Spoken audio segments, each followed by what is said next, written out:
All right, so hello everyone. Happy beautiful Monday. It is a sneezy one because the pollen is out. Let's face it, all of our cars look like they're powdered yellow, but it's okay. We're going to be okay. We're going to get through this. um, hold your sneeze, take you some allergy medicine if you can, and we're going to get through this spring. But it's a beautiful one. And without further ado, I'm just going to go right in. My name is Brianna Clyburn. If you don't know me, I am a proud owner and founder of Naturally Gifted Breeze Hair Care. What I'm doing is I'm creating various products and formulating 3 basic products: a shampoo, a conditioner, and leave-in conditioner, with the possible of a 4th, which is complementary to the leave-in conditioner. One is light, one is cream-based, but those are my goals. Each of these products are geared towards hair growth, stimulation, and a variety of other things. But I was talking last time about exactly where my product's at. I wanted to keep you all posted, keep you up in a loop so that I can make sure that my product is accessible to you in the future. So stick with me and stay tuned. I was talking about last time our patenting situation. I was supposed to hear something Friday to let me know, what's happening with my application process, and the patent is still pending, which is good news. It is not at this time gone through the process of actually hitting the USPTO board, but the trademark search has been processed, which lets me know that no one else has my name brand or my bottle brand for my products, which is good news. So it shouldn't be a problem going forth from the future for when it hits the USPTO for it to be going through process there. It does take up to 3 months, depending on the speed and how many applications are processed with the USPTO for their patents, and how long ever it takes. But most times the general rule is 3 months to hear back from their pre-approval or certification application approval process. So yeah, that's in the works. I'm not too worried, and I'm actually feeling great about it. And moving forward, this will not hinder me actually going through and getting these products out to you guys. And so I did want to discuss for a little bit, because I have received several messages, and I do thank you and I appreciate you for all of your support. I am looking, and I promise you I am working hard to get these formulations out to you guys. It's just very hard. I did say for maximum, my goal was to get this product out within 2 to 3 weeks. But what I have found is that in my formulations, the cost of the products that I have, the ingredients that I have, the cost of it, and the quantity that I have for the limited amount of products that I do have is high. And not only that, I am finding myself stuck on one ingredient that is one of my main particular healing ingredients that has been stuck in New Jersey since March 16th. I've been contacting the post office and other things like that about how can I get this product faster, but we is in a pandemic. And they're not sending that product just out the bat. They have to do it on their time, which I totally understand. It's just hindering me a little bit at this time, but you know what, we're going to be okay.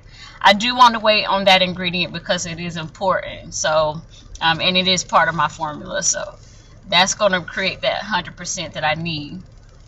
As far as the product per se, I'm very happy about it, and I do believe this is going to be a great formula. And I have actually gone through and created a thorough brochure or informative sheet for any lady who buys the product that'll be attached with it, so that they can read exactly what are the healing properties of the ingredient. I think that that's just goes with the process, and definitely is going to help you guys as well.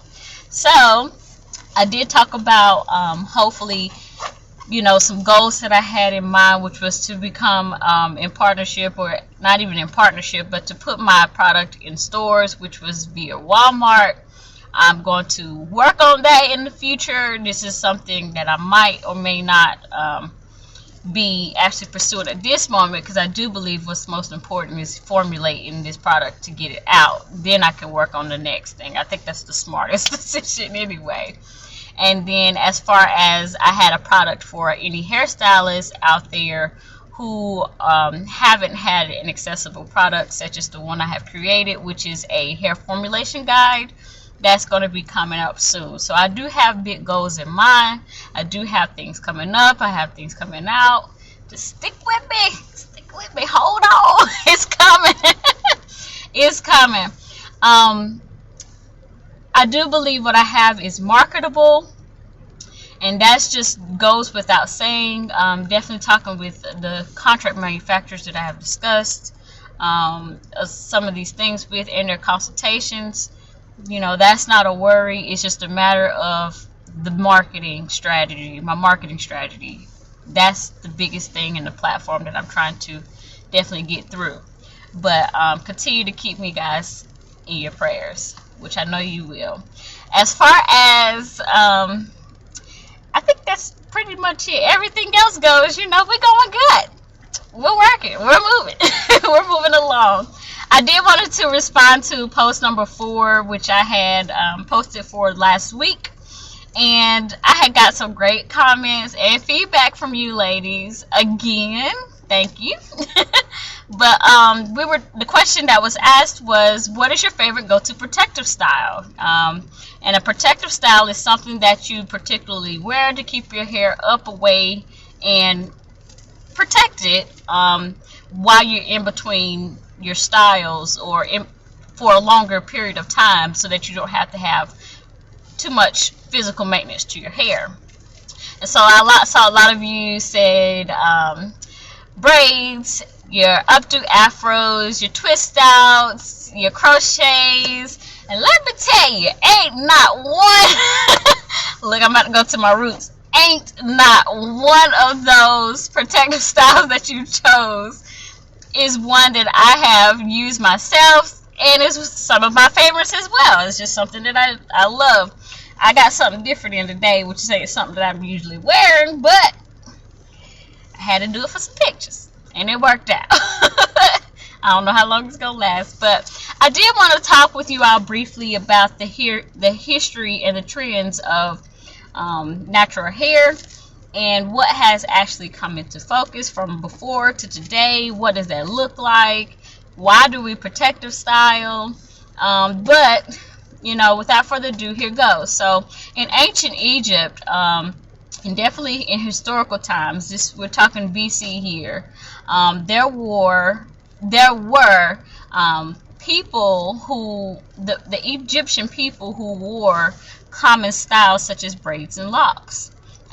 Sometimes, so often we think that's something new and a new trend, but there's nothing new under the sun. Just history repeats itself. But braids and locks were worn by people of prestige status, nomadic status, whatever status you wore. It was of adornment, beauty, and it marked your level or your status in life. And a lot of people, for example, who were particularly married women or pregnant women, kings, priesthood, rulership, they wore the most intricate and beautified and adorned styles, braids and locks. They were more intricate, but those were worn back then. But into transferred or up throughout the centuries, particularly starting in the 1700s on forward, we took those styles and we critiqued it, and definitely through historical process, as we know how everything works, everything really revolved and was made better.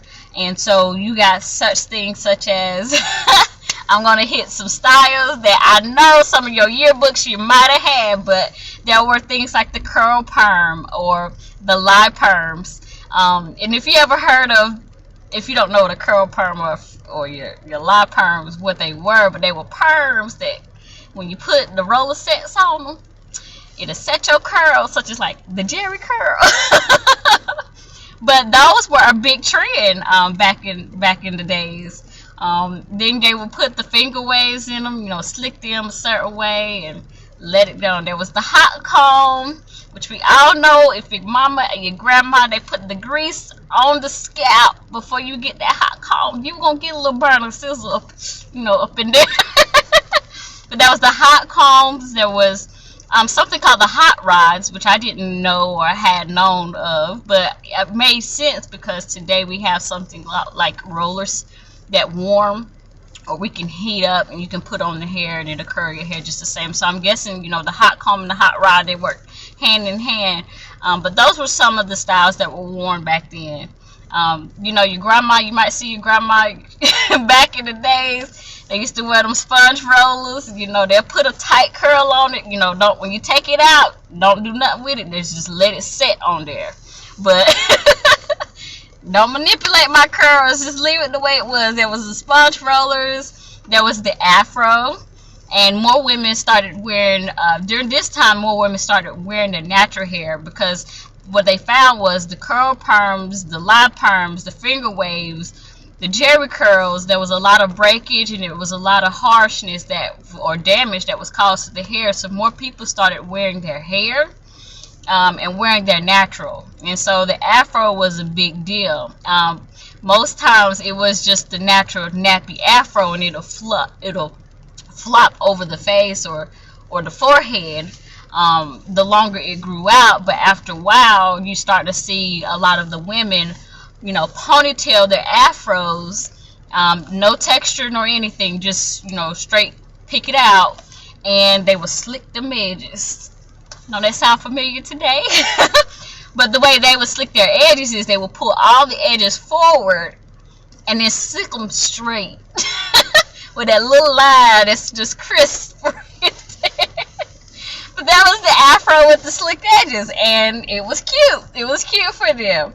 But after the afro, kind of went, dwindled, you got more shortcuts. People started cutting their hair and just starting from that new growth, or what we call transitioning. They cut off that perm, cut off that straight hair that was on there. They went short, and that was a style. And then they texturized those shortcuts, or they'll asymmetrical those shortcuts or whatever. But it became a trend. By the 80s, late 80s to 90s, you started seeing braids, but the braids were worn, we call them Moesha braids. But the braids were worn with micro braids, the skinny micro braids, or micro links. But it was just, the texture of the micros that you would get would be very, very teeny in size, first off.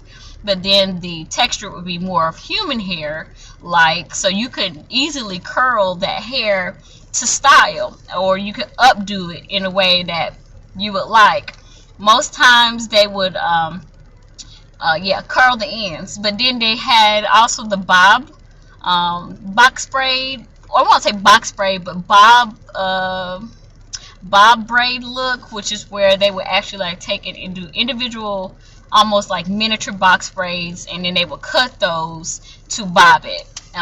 Burn those ends. Burnt ends was something that was very popular during this time with braids. And then there was locks. Locks wasn't something that was a major trend, but it happened. It was there, and it was just a small population, but you knew that locks were in.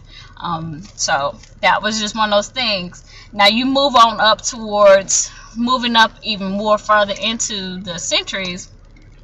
And I would say probably so we went from, ancient Egyptian, 70s, 80s, starting in the 90s, but that's when your color started popping in hair, particularly honey blondes. Everybody wanted that honey blonde. So that honey blonde color, it was popping, but mostly they would get that with their perm or relaxed hair or straightened hair. You got your honey blonde color. Some reds and burgundies started popping out, but it was very few more honey blondes. But then you moved on your crochets. That was a thing.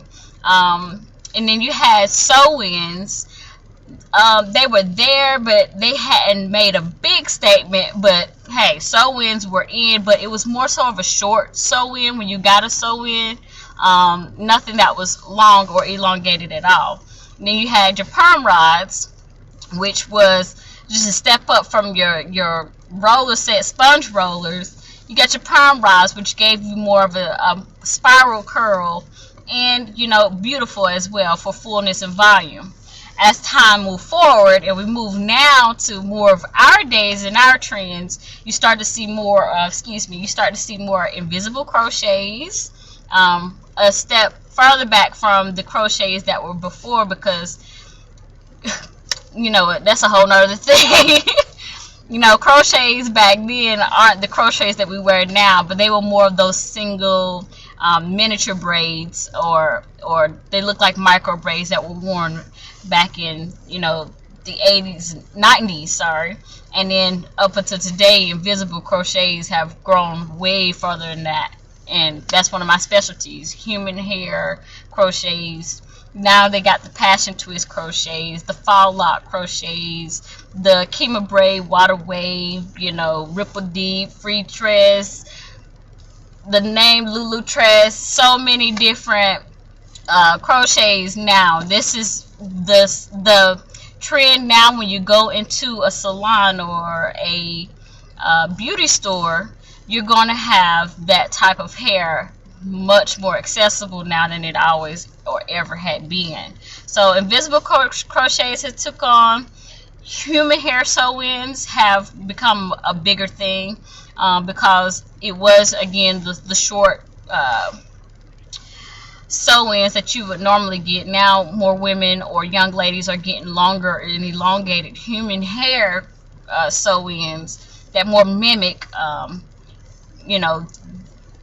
beautiful individual style, with some leave out. So that's another thing. But the colors now, which a step even further up from before, which were the honey blondes and the light burgundies or reds, has actually evolved greatly, especially in this neo-natural generation, because color now isn't what color was. Color now is more for statement and for vibrance. Is meant to be noticed. So there are more ombres that you're starting to see now, where the color fades from one up top, from the roots down to the bottom. The colors are more vibrant. Red isn't just red anymore. Red is like cherry apple red. And your colors aren't just safe, warm colors, or your fall, autumn colors, for example. They have moved now into more blues and neon pinks and neon yellows and blondes, but platinum grays. It's a trend now. Gray used to be something or a statement that signified old age, and people shunned away from that. Now young ladies are loving gray and platinum. It's a thing now. So colors have evolved, even down to the braids now. Where I talked about braids used to be micro, the braids used to be box bobbed and blunt ends, or curled up and updoed. Now they're lemonade braids. I can go on forever with braids, but they're lemonade braids. There's feed-in braids. There's the box braids. There's the triangle box braids. There's the feed-in box braids. There's now, instead of curly ends, we want straight ends, or we want that ends no longer burnt, but we'll hot water boil those ends. There's the Papa Smoke braids, there's the tribal braids, and they've taken on a whole nother thing. But yeah, braids have evolved. Instead of our rollers, sponge rollers, and our perm rods, now you see more women flexi rodding it. Beautiful for more volume, more of a lustrous curl, for length. Some women like to see their natural hair in length form, so they'll stick to a flexi rod set. So that's another thing that happened. And now straw sets, and I don't know if you've seen recently, but more women are starting to do bobby pin curls, which they would actually take the hair and take a bobby pin, and they would actually manipulate the hair around the bobby pin and secure it, and forms a beautiful curl, very defined curl. So The curls have evolved. I talked about the passion twist, the fall locks, but the butterfly locks is in now.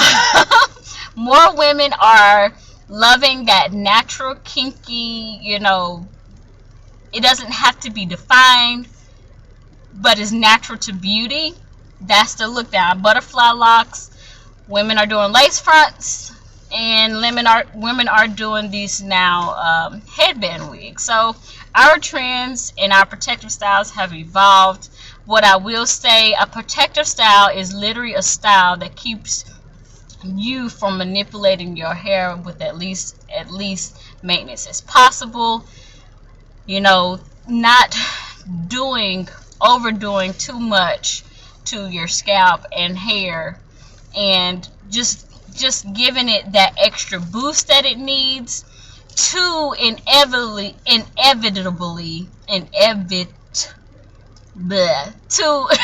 eventually, that's what I'm just going to say, eventually your goal is to make sure that you're keeping that hair happy. No breakage, no split ends, definitely no reducing any manipulation to that hair shaft. You're keeping that hair definitely, Lord have mercy, my words are escaping me. But protective styles, in so many words, keeps your hair protective. But I did speak before how a protective style isn't useful if you're not protecting your scalp underneath. So it is a responsibility that you have to do with protective styles when it comes to making sure that you are doing the proper maintenance, such as making sure that your scalp is greased, cleansed, oiled, whatever your preference, but you need to make sure you keep that scalp moisturized, clean, keep that hair healthy underneath your protective styles, because there is a such thing as a line of demarcation where you can have those sensitive, damaged, streaked areas in your hair, and while your hair is protected up underneath, if it's not getting that proper moisture and shine that it needs, it will break. So the whole point of a protective style is to keep your hair protected, but you have to do the extra maintenance as well as protecting it yourself, and make sure that you don't go beyond the recommended amount of time that your stylist or that is too far in between your protective styles, because that can also cause damage as well. Because remember, you lose 50 to 150 hair strands a day, so take that and multiply that by the time that you have your protective style in, and that's going to tell you how much hair you're going to quote unquote lose when you take this protective style down, on top of any manipulation that you do to that hair once you take it down, such as detangling, shampoo, and conditioning. You got to add all that up and be mindful of how you protect your hair. So without further ado, I'm not going to prolong this video any longer. I thank you all for your comments again. I will use it because that's just what I do, and that's what I said I'm going to do from the beginning. That's what I have done. So I want you guys, if you can, continue to like and follow. If you haven't, do that. My Facebook page is Naturally Gifted Hands, and my Instagram, which is new and accessible, is Naturally Gifted Bree. You can follow me there. I do have a Facebook, a YouTube. What's posted on my YouTube is posted on Facebook, so you'll see the same material there. You are more than welcome to follow. If not, that's okay. But it's under Brianna Clyburn, my name. I hope you all enjoy your day today. Have a beautiful one. See you. Be blessed. And if no one has told you today, live your life the way God intended you to. Don't not be out here just living, because you do have purpose on your life. Have a blessed day and a beautiful day. Love you.